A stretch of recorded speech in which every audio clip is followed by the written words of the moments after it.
आज हम स्टार्ट करेंगे हमारी फुटप्रिंट्स विदाउट फीट का चैप्टर नंबर 2, जिसका नाम है अ थीफ स्टोरी। और बहुत ही मज़ेदार कहानी है ये। आपको पता चलेगा कि किस तरह से एक जो चोर है उसका जीवन बदल जाता है जब वो एक अच्छे व्यक्ति के संपर्क में आता है, और किस तरह से उसका जीवन परिवर्तित होता है। उसके लिए हमें पढ़नी पड़ेगी इसकी स्टोरी। अगर आपको पहले ही समरी बता दी जाएगी तो आपको स्टोरी पढ़ने में मज़ा नहीं आएगा। तो चलिए स्टार्ट करते हैं हम इस चैप्टर को और देखते हैं कि किस तरह से जो एक चोर है वो एक अच्छे आदमी में चेंज हुआ। तो चलिए स्टार्ट करते हैं हम इस कहानी को, जिसका नाम है अ थीफ स्टोरी। आपकी क्लास 10th की फुटप्रिंट्स विदाउट फीट बुक का चैप्टर नंबर 2, और जिसके लेखक हैं रस्किन बॉन्ड, उसका part 1। I was still a thief. I was still a thief यानी मैं एक चोर था अभी भी। व्हेन आई मेट अनिल, जब मैं अनिल से मिला। And though I was only 15, I was an experienced and fairly successful hand. तो experienced यानी अनुभवी, और fairly successful man का मतलब है काफ़ी सफल व्यक्ति था। अब वो किस तरह का व्यक्ति था? वो एक चोर था। Anil was watching a wrestling match. wrestling का मतलब होता है कुश्ती का खेल। When I approached, जब मैं उसके पास में पहुंचा। He was about 25, a tall, lean fellow. यानी वो लगभग 25 साल का लगता था दिखने में, और काफ़ी लंबा और पतला था। And he looked easy going, और वो ऐसा लग रहा था कि वो कोई चीज़ की टेंशन नहीं लेता, बहुत ही आराम से कोई भी काम करता है। Kind and simple enough for my purpose, और मुझे लगा कि मेरे पर्पस के लिए, यानी जो मेरा उद्देश्य है, क्योंकि मैं एक चोर था तो मैं हमेशा एक ऐसे व्यक्ति की तलाश में रहता था जिसको मैं आराम से लूट सकूं। तो ये काफ़ी सीधा साधा सिंपल व्यक्ति लग रहा था। तो मैंने सोचा कि मेरा उद्देश्य पूरा करने के लिए ये बिल्कुल सही है। I was sure I would be able to win the young man's confidence. Confidence का मतलब होता है भरोसा, और मुझे पूरा विश्वास था कि मैं इस व्यक्ति का भरोसा जो है वो ज़रूर जीत लूंगा। रेसलिंग का मतलब होता है कुश्ती। अप्रोच का मतलब होता है संपर्क करना। इजी गोइंग यानी लापरवाह टाइप का व्यक्ति, और कॉन्फिडेंस मतलब होता है भरोसा। You look a bit of a wrestler yourself, I said. A little flattery helps in making friends. अब वो ये कहता है कि किसी को भी अगर दोस्त बनाना हो तो उसको थोड़ी चापलूसी अगर कर ली जाए तो वो जल्दी दोस्त बन जाता है। इसलिए उसको दोस्त बनाने के लिए वो कहता है कि आप भी एक कुश्ती करने वाले की तरह लगते हो, और मुझे दोस्त बनाना था उसको, इसलिए मैंने उसको ये बात कही। So do you, he replied, which put me off for a moment because at that time I was rather thin. अब वो कहता है लेकिन उसने जब मुझे दोबारा रिस्पॉन्स में ये कहा कि तुम भी कम नहीं लगते, यानी तुम भी ऐसा ही लगता है कि तुम भी एक रेसलर हो। तो जब उसने ये बात कही तो मैं समझ गया, मैं झेप गया कि उसको समझ में आ गया है कि मैं उसके साथ सिर्फ बातचीत करने के लिए इस तरह की बात कर रहे हैं। तो उसने भी बहुत ईजीली मुझसे कहा कि तुम भी बिल्कुल वैसे ही लगते हो, पर मैं झेप गया। Well I said modestly, I do wrestle a bit. Modestly का मतलब होता है संकोच से, और फ्लैटरी मतलब चापलूसी, और एम्प्लॉयर्स यानी मालिक। तो वो कहता है कि मैंने जब उसकी बात सुनी तो मैंने भी उसको संकोच से ये कहा कि हाँ थोड़ी बहुत कर लेता हूँ। What's your name? फिर उसने पूछा कि तुम्हारा नाम क्या है? Hari Singh. I lied. I took a new name every month that kept me ahead of the police and my former employers. अब वो ये कहता है कि मैं हर महीने अपना नाम बदल लेता था, क्योंकि मैं एक चोर था, ताकि मुझे ना तो कोई पुलिस पकड़ सके और ना ही जिनके यहाँ मैं काम करता था वो लोग मुझे पकड़ सकें। तो मैंने उसको भी अपना गलत नाम बताया, और मैंने उसे कहा कि मेरा नाम हरी सिंह है, यानी एक नया नाम उस चोर का। After this introduction, Anil talked about the well-oiled wrestlers who were grunting, lifting and throwing each other about. और after this introduction यानी इस परिचय के बाद में हमारी बातचीत शुरू हो गई, और अनिल जो है उसका नाम अनिल था, तो उसने मुझे कहा कि ये जो तेल लगाए हुए जो रेसलर्स हैं यानी कुश्ती करने वाले जो लोग हैं वो ग्रंटिंग यानी करहा रहे हैं, उठा रहे हैं, पटक रहे हैं each other about I didn't have much to say, और वो सारे के सारे एक दूसरे को उठा के पटक रहे थे यानी कुश्ती कर रहे थे और उसके पास कुछ ज़्यादा कहने के लिए भी नहीं था। Anil walked away, I followed casually, और जब अनिल वहाँ से उठ के चला गया तो मैं भी उसके पीछे पीछे उसको फॉलो करने लग गया, उसका अनुकरण करने लग गया। हेलो अगेन ही सेड, और फिर उसने कहा दोबारा से उसको कहा hello. I gave him my most appealing smile, और अपीलिंग का मतलब होता है आकर्षक, और मैंने उसे जो मेरी आकर्षक स्माइल थी, मुस्कान थी, उससे उसको प्रभावित करने के लिए उससे मैंने दोबारा से कहा हेलो। और I want to work for you, और मैंने उससे कहा कि मैं आपके लिए काम करना चाहता हूँ। I said but I can't pay you, लेकिन हरि सिंह ने जब ऐसे कहा कि मैं आपके लिए काम करना चाहता हूँ अनिल से, तो अनिल ने कहा लेकिन मैं तुम्हारे को पे नहीं कर सकता, यानी मैं तुम्हें तनख्वाह नहीं दे पाऊंगा। I thought that over for a minute, उस चीज़ के बारे में मैंने कुछ क्षणों के लिए सोचा। ग्रंटिंग का मतलब होता है कराना, और इंट्रोडक्शन यानी परिचय, यानी जो उसने पहले अपना परिचय दिया था। Perhaps I had misjudged my man. Misjudged का मतलब होता है गलत समझना। वो कहता है कि आखिर मुझे ऐसा लगा कि शायद मैंने इस व्यक्ति को गलत समझ लिया है, ये वैसा व्यक्ति नहीं है जैसा मैं सोच रहा था।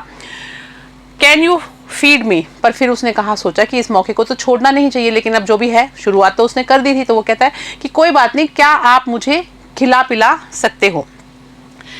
Can you cook? तो उसने दोबारा पूछा, यानी जब हरि सिंह से अनिल ने पूछा, जब पहले हरि सिंह ने अनिल को कहा कि आप मुझे काम पे रख लीजिए, अनिल ने उसको कहा कि मैं आपको काम पे नहीं रख सकता क्योंकि मैं आपको तनख्वाह नहीं दे सकता। तो हरि सिंह ने सोचा कि इस मौके को मैं ना जाने दूं, और उसने कहा कि कैन यू फीड मी, क्या आप मुझे खाने पीने के लिए कुछ दे सकते हैं? तो अनिल ने उसको कहा कि क्या तुम खाना बनाना जानते हो? I can cook light, I light again, मैं बना सकता हूँ, यानी मुझे खाना बनाना आता है। उसने वापस से झूठ बोला। If you can cook then maybe I can feed you, तो फिर उसने कहा कि अच्छा, अगर तुम खाना बना सकते हो तो फिर शायद मैं तुम्हारी मदद कर सकता हूँ, तुम्हारे को खाना दे सकता हूँ खाने के लिए। He took me to his room over the sweet shop and told me I could sleep on the balcony. Balcony मतलब होता है छज्जा, तो वो मुझे अपने साथ ले गया और घर ले जाके उसने मुझे कहा कि तुम छज्जे में यानी बालकनी में सो सकते हो। और उसका जो घर था यानी उसका जो कमरा था वो एक मिठाई की दुकान के ऊपर था। But the meal cooked that night must have been terrible. Terrible यानी मतलब होता है बहुत ही ज़्यादा खराब होना।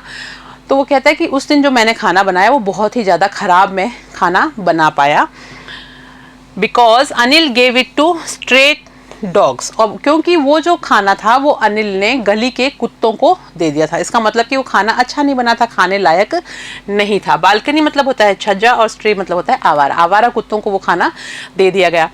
Told me to be off but I just hung around him smiling in my most appealing way and he couldn't help laughing। अब उसने मुझे कहा, जब खाना अच्छा नहीं बना उसने खाना कुत्तों को खिला दिया और उसने मुझे कहा कि तुम अब यहाँ से जाओ, मतलब आराम करने जाओ। लेकिन मैं वहाँ पे ही लटका रहा यानी खड़ा रहा अराउंड उसके चारों तरफ, उसके पास में ही, और मैं मुस्कुराया। इन माई मोस्ट अपीलिंग स्माइल, यानी कि जो मेरी आकर्षक मुस्कान थी वो मैंने उसकी तरफ करी कि भाई अब, ताकि वो समझ चुका था कि मुझे खाना बनाना नहीं आता है। लेकिन मेरी इस मुस्कान को देख के उसकी हंसी नहीं रुक पाई, वो अपने आप को हंसने से रोक नहीं पाया। Later he patted me on the head. Patted का मतलब होता है थपकी देना। बाद में उसने मुझे थोड़ी थपकी दी और कहा मेरे सिर पे, and said never mind he will teach me to cook. और वो कहता है कि वो मुझे खाना बनाना सिखाएगा। He also taught me to write my name and said, और फिर उसने मुझे खाना बनाना भी सिखाया और उसने मुझे मेरा नाम लिखना भी सिखाया। और उसने कहा he would soon teach me to write whole sentence and to the numbers. अब वो कहता है कि उसने पहले मुझे मेरा नाम लिखना सिखाया, फिर उसने मुझे कहा कि अब मैं तुम्हारे को पूरे वाक्य भी धीरे धीरे लिखना सिखा दूंगा और नंबर्स के बारे में भी, अंकों के बारे में भी ज्ञान दूंगा, सिखाऊंगा। I was grateful. ग्रेटफुल का मतलब होता है आभारी और पैटेड का मतलब होता है थपकी। वो कहता है मैं बहुत आभारी था कि कितना अच्छा व्यक्ति मुझे मिला जिसने मुझे मेरा नाम लिखना सिखाया और आगे भी मुझे वो पढ़ाएगा। I knew that once I could write like an educated man there would be no limits to what could achieve. वो कहता है कि हाँ, अगर मैं एक पढ़ने लिखने वाला चोर बन जाऊंगा, जैसे मुझे अपना नाम लिखना आ गया और मैं अगर और कुछ भी सीख जाऊंगा तो मेरे लिए चोरी करना और आसान हो जाएगा और मैं ज़्यादा अच्छे से काम कर पाऊंगा। It was quite pleasant working for Anil. Pleasant का मतलब होता है अनुकूल, यानी उसकी परिस्थितियां वो कहता है बहुत अनुकूल थी क्योंकि मैं अनिल के लिए काम कर रहा था तो मुझे किसी तरह की कोई परेशानी नहीं थी।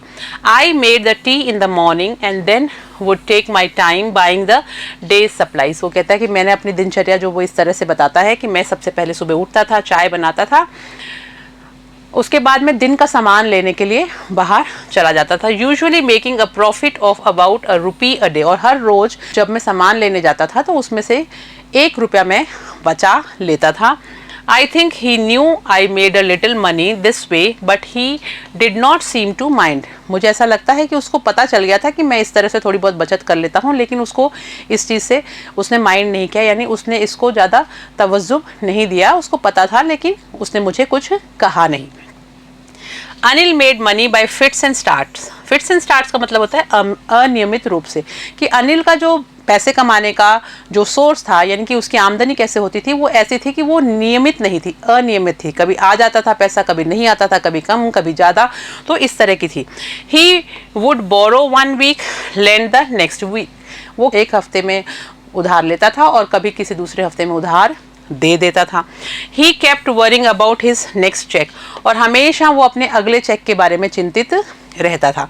But as soon as it arrived, और जैसे ही पैसे उसको मिलते थे, he would go out and celebrate. और वो सेलिब्रेट का मतलब होता है जश्न मनाना। और जैसे ही उसको चेक मिलता था, पैसे मिलते थे, वो जश्न मनाने जाता था। It seems he wrote for magazines a queer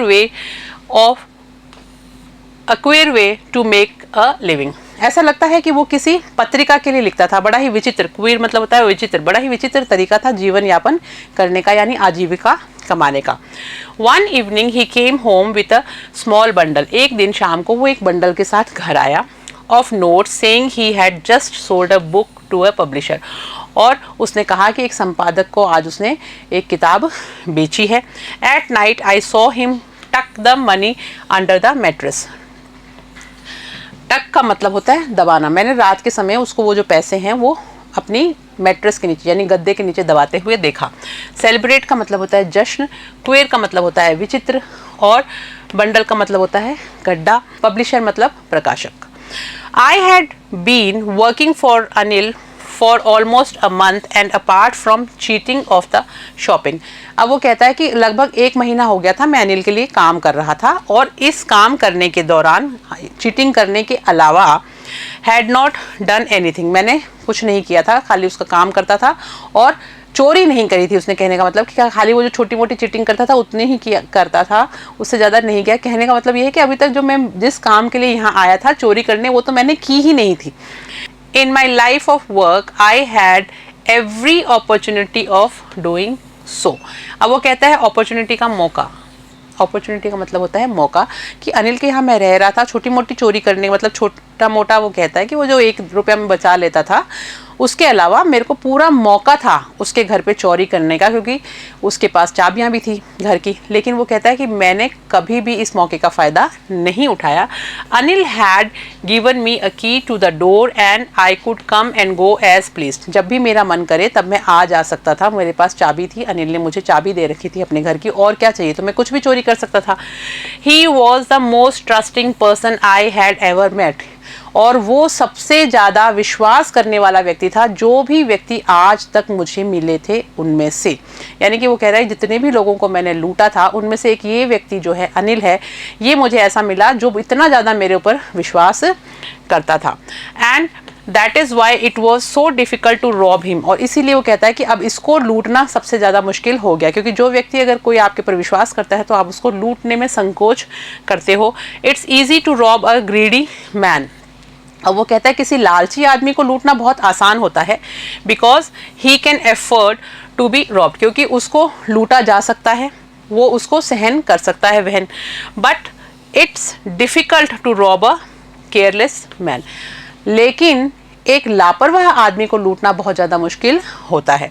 sometimes he doesn't even notice he has been robbed. क्यों? क्योंकि कभी कभी उसको पता ही नहीं चलता कि उसको लूट लिया गया है। And that takes all the pleasure out of the work. और वो जो बात होती है कि अगले को पता ही नहीं चला कि आपने उसको लूट लिया है या उसके यहाँ चोरी कर ली है, तो जो आप खुशी महसूस करते उसको देख के कि उसको पता चलता कि उसकी चोरी हो गई है और वो दुखी होता, तो वो सारा का प्लेजर ही ख़त्म हो जाता है। वो सारा प्लेजर बिल्कुल ही चला जाता है, क्योंकि वो आदमी तो पता ही नहीं चला उसको किसके यहाँ चोरी हो चुकी है, उसको कुछ मालूम ही नहीं था। Well it's time I did some real work. अब वो कहता है कि अब समय आ गया है कि मैं वास्तव में चोरी करूं। रियल वर्क का मतलब होता है कि मैं अपने काम पे लगूं, क्योंकि पैसे वो लेके आया है, गद्दे के नीचे उसने रखे हैं, तो अब मेरा मन में जो सारी के सारे बातें उठ रही हैं वो इसीलिए उठ रही हैं कि चलो मैं अपना काम करूं जिसके लिए मैं यहाँ आया, यानी चोरी करने के लिए। तो जिस काम के लिए मैं यहाँ आया था वो अब मुझे कर लेना चाहिए और चोरी करनी चाहिए। आई टोल्ड माई सेल्फ, मैंने अपने आप से कहा, I am out of practice, कि मैं थोड़ा आउट ऑफ प्रैक्टिस हो गया हूँ, क्योंकि 1 महीना हो गया मैंने चोरी नहीं करी। And if I don't take the money he'll only waste it on his friends, की और अगर मैंने इसका पैसा नहीं चुराया तो ये अपने दोस्तों पे इस पैसे को ख़राब कर देगा। After all he doesn't even पे मी, और आखिर में वो वैसे भी मुझे पैसे देता नहीं, यानी मुझे तनख्वाह भी नहीं देता, तो मैंने अगर इसको लूट लिया तो क्या हो गया। अनिल वॉज asleep, अनिल सोया हुआ था। A beam of moonlight stepped over the balcony, यानी कि जो चांद की रोशनी है वो बालकनी से गिर रही थी। And fell on the bed, और बालकनी से वो जो चांद की जो रोशनी थी वो उसके बिस्तर के ऊपर गिर रही थी। I sat up on the floor, मैं फ्लोर के ऊपर यानी उस फर्श के ऊपर खड़ा हो गया। कंसिडरिंग द सिचुएशन, कंसिडरिंग का मतलब होता है ध्यान रखते हुए, और सिचुएशन मतलब परिस्थिति, उस परिस्थिति को ध्यान में रखते हुए। If I took the money I could catch the 10:30 express of Lucknow, और मैंने सोचा कि अगर मैंने ये पैसे चोरी कर लेता हूँ, पैसे यहाँ से निकाल लेता हूँ, तो 10:30 बजे की लखनऊ एक्सप्रेस को मैं पकड़ लूँगा। Slipping out of the blanket I crept up to the bed, crept का मतलब होता है रेंग के जाना। अब वो कहता है कि मैं उस बेड के नीचे से रेंगता हुआ वहाँ से उस फर्श पर से बेड तक पहुँचा। अनिल वॉज स्लीपिंग पीसफुली, बहुत ही शांति से अनिल सो रहा था, पीसफुली यानी शांति से।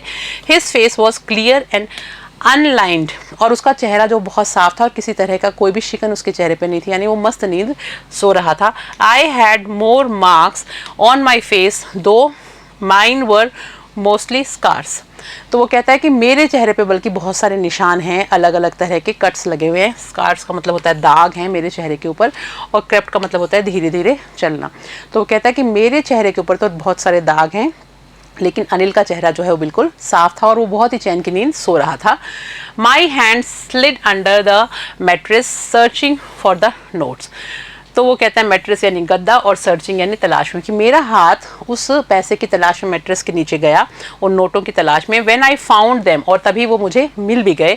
आई ड्रू देम आउट, और मैंने उनको बाहर की तरफ निकाल लिया। विदाउट अ साउंड, और मैंने कोई भी आवाज़ नहीं करी। Anil side in his sleep and turn on his side towards me, side का मतलब होता है आह भरने से, हम नींद में आह भरते हैं ना, उस तरह से। तो वो कहता है कि जब मैंने वो पैसे निकाले तो अनिल ने नींद में थोड़ी सी आह भरी और वो दूसरी तरफ बदली, उसने करवट। I was startled and quickly crawled out of the room. Startled का मतलब होता है चौंक जाना, और क्रॉल्ड का मतलब होता है रेंगना, कि मैं एकदम से चौंका और मैं फटाफट रेंगते हुए बाहर आ गया। When I was on the road, I began to run. जब मैं सड़क पे पहुंचा तो मैंने भागना शुरू कर दिया। I had the notes at my waist, और वो पैसे जो थे वो मैंने अपने कमर पे बांध लिए। Held there by the string of my pajamas, और मेरे पजामे का जो धागा था उससे स्ट्रिंग से मैंने उसको बांध लिया। Slow down to walk and counted the notes, और फिर मैं थोड़ा धीरे हुआ और मैंने उन पैसों को गिनना शुरू किया। 600 रुपीज़, वो कितने पैसे थे? 600 रुपये थे। इन 50s, और 600 रुपये थे और 50-50 के नोट थे। I could live like an oil rich Arab for a week or two. और मैंने सोचा कि मैं लगभग 1 या 2 हफ्ते तक एक अरब का जो रईस होता है उस तरह से जी सकता हूँ, इतने पैसे मेरे पास आ गए हैं। When I reached the station, I did not stop at the ticket office। जब मैं रेलवे स्टेशन पर पहुंचा तो मैं टिकट ऑफिस के बाहर, यानी टिकट की जो खिड़की थी, जो उसका कमरा था, उसके बाहर रुका नहीं। I had never bought a ticket in my life, क्योंकि मैंने अपनी ज़िंदगी में कभी भी टिकट खरीदी ही नहीं थी। But dash straight to the platform, और मैं भागा किस तरफ, प्लेटफॉर्म की तरफ। मैं फटाफट तुरंत, मेरी जो मतलब वॉक थी वो तेज कर ली मैंने। The Lucknow express was just moving out, क्योंकि मेरे सामने से लखनऊ एक्सप्रेस जा रही थी। The train had still to pick up speed, अभी वो निकलनी थी। जैसे आपने देखा होगा ट्रेन जब स्टार्ट होती है चलनी तो पहले वो थोड़ी धीरे धीरे चलती है, आप उसको पकड़ सकते हो। तो वो कहता है मेरे सामने लखनऊ एक्सप्रेस रवाना हो रही थी और उसकी स्पीड ज़्यादा तेज़ नहीं थी, यानी उसको पकड़ा जा सकता था। I should have been able to jump into one, और वो कहता है कि मैं उसके ऊपर जंप करके, यानी उसको ट्रेन को पकड़ सकता था, of the carriages, but I hesitated. Carriages यानी जो खाली डब्बे होते हैं उनको बोलते हैं। हेजिटेटेड का मतलब होता है झिझकना, कि वो कहता है लेकिन मैं झिझक गया, मैंने उसको डब्बे को पकड़ा नहीं, यानी मैं डब्बे की तरफ बढ़ा ही नहीं। फॉर सम रीज़न, अब वो कुछ रीज़न के कारण, अब वो रीज़न क्या था आई कांट एक्सप्लेन, कि मैं समझा ही नहीं सकता कि मेरे सामने से ट्रेन जा रही है, मैं चोरी करके उस ट्रेन को पकड़ने के लिए आया था और वो बहुत धीमी भी थी, मैं उसको पकड़ भी सकता था, लेकिन फिर भी मैं बता नहीं सकता कि मैं क्यों अपने आप को उस ट्रेन तक नहीं पहुंचा पाया, क्यों मैं वहाँ पे ही खड़ा रह गया। And I lost the chance to get away, और मैं वहाँ से भागने का मौका गंवा चुका था, यानी ट्रेन जा चुकी थी। When the train had gone, जब ट्रेन चली गई, आई found my self standing alone on the deserted platform. Deserted का मतलब होता है खाली, और जब ट्रेन चली गई तो मैंने अपने आप को उस खाली प्लेटफॉर्म पे खड़ा हुआ देखा, पाया। I had no idea where to spend the night, अब मुझे कोई भी आइडिया नहीं था कि मैं रात जो है वो कहाँ गुजारूंगा। I had no friends, believing that friends were more trouble than help, और मेरे कोई दोस्त भी नहीं थे, क्योंकि मुझे ऐसा लगता था कि दोस्त जो हैं वो मदद करने से ज़्यादा मुसीबत लेके आते हैं, तो मेरा कोई दोस्त भी नहीं था। ट्रबल यानी मुसीबत। And I did not want to make anyone curious, और मैं किसी को जिज्ञासु भी नहीं बताना चाहता था, उत्सुक भी नहीं करना चाहता था कि कोई देखे कि भाई आखिर मैं यहाँ कर क्या रहा हूँ। By staying at one of the small hotels near the station, यानी कि मैं किसी को जिज्ञासु नहीं करना चाहता था उस जगह पे, किसी होटल में रुक के लोग क्यूरियस हो जाते कि ये यहाँ पे क्यों रुका है, उसके दिमाग में ये सब चीज़ें चल रही थी। The only person I knew really well was the man I had dropped, अब वो कहता है ना तो मैं वहाँ रुक सकता था, ना मैं प्लेटफॉर्म पे रुक सकता था, ना मैं किसी होटल में जाकर रुक सकता था, ना मेरे पास कोई दोस्त था, और अब आखिर में मेरे पास क्या बच गया। एक उम्मीद जो थी वो यही थी कि जो उस व्यक्ति ने मुझे पहले सहारा दिया था, यानी अनिल, उसके पास जाने के अलावा मेरे पास और कोई जगह भी नहीं थी जहाँ मैं चला जाऊँ। Leaving the station I walk slowly through the बाज़ार, मैंने स्टेशन तो छोड़ दिया और मैंने चलना शुरू किया और मैं बाज़ार के अंदर से निकला। In my short career as a thief, यानी मेरा ये जो चोर का छोटा सा जो जीवन था, जो मैंने एक चोर के रूप में बिताया, उसमें I had made a study of men's faces, मैंने लोगों के चेहरों की पढ़ाई करी है, यानी मतलब मैंने लोगों का जो चेहरा है उसको पढ़ना सीखा है। मैं चेहरे से पहचान सकता हूँ when they had lost their goods, क्योंकि उनका चेहरे से पता चल जाता है कि अगर उनकी कोई चीज़ खोती है तो किस तरह के भाव होते हैं। The greedy man showed fear, जो लालची आदमी होता है, ग्रीडी यानी लालची, वो उसके चेहरे पे आप डर देखोगे। The rich man showed anger, और जो अमीर आदमी होता है वो गुस्सा दिखाता है। The poor man showed acceptance, और जो गरीब आदमी होता है वो मान लेता है कि कोई बात नहीं, अब हो गया तो हो गया, उसका क्या कर सकते हैं, वो उसको एक्सेप्ट कर लेता है। But I knew that Anil's face When he discovered the theft would show only a touch of sadness, लेकिन मुझे लगा कि जब अनिल को इस बारे में पता चलेगा तो उसके चेहरे पे सिर्फ एक उदासी ही आएगी। Not for the loss of money but for the loss of trust, और वो उदासी किस चीज़ की होगी, इस चीज़ की नहीं होगी कि उसका पैसा चोरी हो गया या मैंने उसको लूट लिया। वो जो निराशा उसके चेहरे के ऊपर दिखाई देगी, वो निराशा इस चीज़ की होगी किस चीज़ की होगी? लॉस ऑफ ट्रस्ट, कि मेरा भरोसा टूट गया, मैंने एक ऐसे आदमी पे भरोसा किया जो मेरा भरोसा तोड़ के चला गया, क्योंकि वो बहुत अच्छा इंसान था, उसने कभी कुछ गलत नहीं किया था, और ऐसे व्यक्ति का जब भरोसा टूटता है तो उसका दिल टूट जाता है। एग्रीडी मतलब होता है लालची, और एक्सेप्टेंस का मतलब होता है स्वीकार करना। आगे चलते हैं। I found myself in the maidan and sat down on a bench. अब उसके बाद में मैदान, sorry, I found myself in the maidan and sat down on a bench. मैंने अपने आप को एक मैदान में पाया, यानी बाजार से होते होते वो मैदान तक पहुंच गया और फिर वो एक बेंच के ऊपर जाके बैठ गया। The night was chilly, chilly यानी बहुत ज़्यादा सर्दी ठंड वाला रात थी। इट वॉज अर्ली नवंबर, और अर्ली नवंबर का टाइम था। And a light drizzle added to my discomfort. A light drizzle यानी छोटी हल्की फुल्की जो बूंदाबांदी होती है उसको ड्रिजल करना बोलता है, और उस बूंदाबांदी ने मेरे उस डिस्कम्फर्ट यानी असुविधा जो उसको हो रही थी उसको बढ़ा दिया। पहले ही वो मानसिक रूप से उसको टेंशन थी कि मैं गलत काम कराया, मैंने अनिल को लूट लिया, अब मैं वापस कैसे जाऊं, कहीं और मैं जा नहीं सकता, उसका भरोसा मैंने तोड़ दिया, ये सब बातें उसकी वैसे ही मानसिक रूप से चल रही थी, उथल पुथल, और अब बरसात भी शुरू हो गई। Soon it was raining quite heavily, और अचानक से जल्दी ही वो जो बूंदाबांदी थी वो तेज बरसात में बदल गई। My shirt and pyjama stuck to my skin and a cold wind blew the rain across my face. वो कहता है कि इतनी तेज़ बरसात हुई कि मेरा जो पजामा है वो मेरे पूरे शरीर से चिपक गया, इतना गीला हो गया, और ठंडी हवा भी जो है वो चलने लग गई, और बरसात मेरे मुंह के ऊपर गिर रही थी। I went back to the bazaar and sat down in the shelter of the clock tower. वो कहता फिर मैं वापस बाजार में गया और एक क्लॉक टावर मतलब होता है घंटा घर के नीचे जाके बैठ गया। द क्लॉक शोड मिडनाइट, और उस घड़ी में आधी रात वो दिखा रही थी, समय हो चुका था आधी रात का। I felt for the notes they were damp from the rain, और मैंने उन नोटों को अनुभव किया कि वो बरसात से गीले हो चुके थे।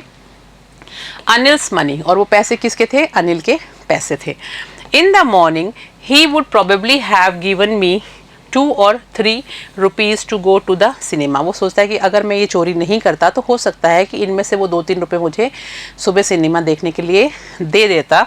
But now I had it all, I couldn't cook his meals, run to the bazaar or learn to write whole sentences anymore। अब वो सोच रहा होता है कि वो मुझे इसमें से पैसे दे देता अगर मैं वहाँ पे होता, लेकिन अब वैसा नहीं है, तो ना ही तो मैं उसके लिए अब खाना बनाऊंगा, ना मैं बाजार जाऊंगा, ना मैं पढ़ना सीख पाऊंगा जो मुझे पढ़ा रहा था, अब मैं वो वाक्य पर भी बनाने नहीं सीख पाऊंगा।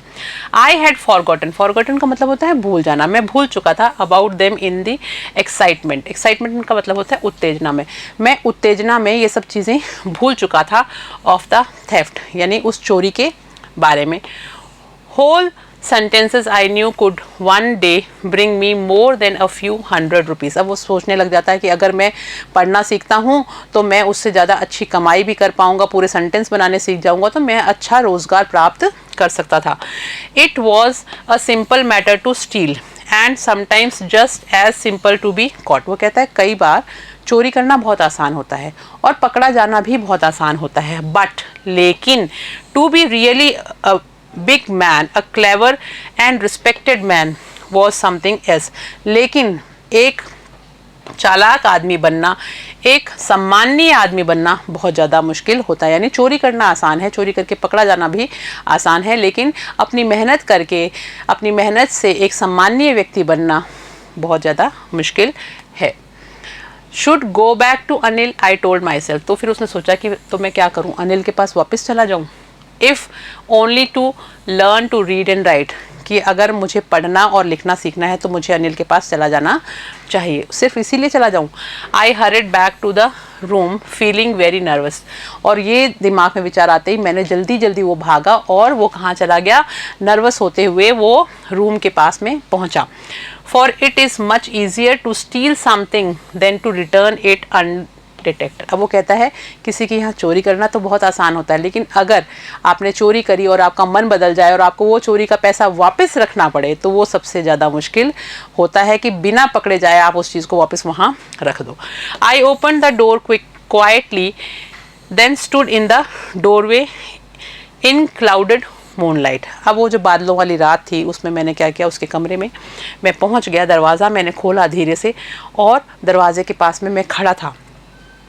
इन clouded moonlight Anil was still asleep, और अभी तक मैंने देखा कि अनिल को नींद ही आई हुई थी, वो अभी भी सो रहा था।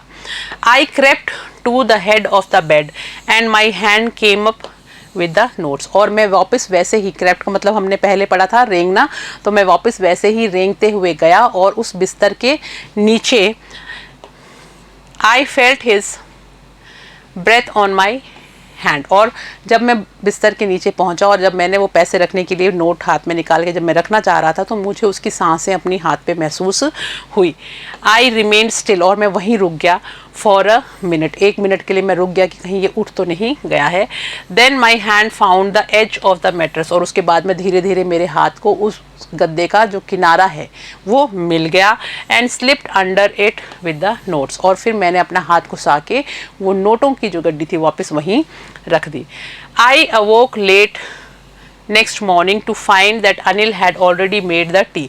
अगली सुबह मैं बहुत लेट उठा, क्योंकि रात को तो आपने सुना ही कि वो किस तरह की उसने हरकतें करी, पहले चोरी करी फिर पैसे रखे, और उसके दिमाग में भी टेंशन थी, वो भीग भी गया था तो उसको काफ़ी अच्छी नींद भी आ गई होगी, तो वो लेट उठा। जब वो उठा तो उसने देखा कि अनिल उसके लिए चाय बना के लेके आया था। He stretched out his hand towards me, stretch का मतलब होता है बढ़ाना, तो उसने अपना हाथ मेरी तरफ बढ़ाया।